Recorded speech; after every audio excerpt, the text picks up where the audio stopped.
আসসালামু আলাইকুম my dear students. Confusing ওয়ার্ডস এর পার্ট 2 তে আমরা আজকে হচ্ছে এই পাঁচটি ওয়ার্ড দেখব।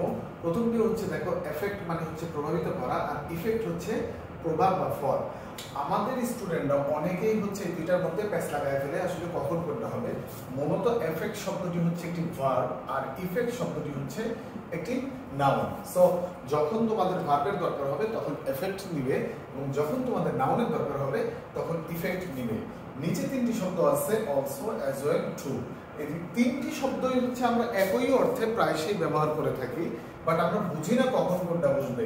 এই অলসো শব্দটি ধরো হচ্ছে ভার্বের আগে বা পরে বসতে পারে।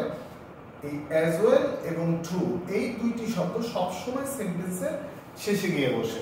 ওকে, অ্যাজ ওয়েল এবং টু এটা সবসময় সেন্টেন্সের শেষে বসে, এবং অলসোটা এটা হচ্ছে সেন্টেন্সের শুরুর দিকে অথবা মিডল পয়েন্টে বসে। যদি এটা নেগেটিভ সেন্টেন্স হয় সেই ক্ষেত্রে গিয়ে তোমার এই অলসো, অ্যাজ ওয়েল, টু এর পরিবর্তে এই যে আইদার শব্দটিকে ব্যবহার করা হয়। সো এরকম আরো মজার মজার ভিডিও পেতে আমাদের চ্যানেলটি সাবস্ক্রাইব করে দিন। Thank you.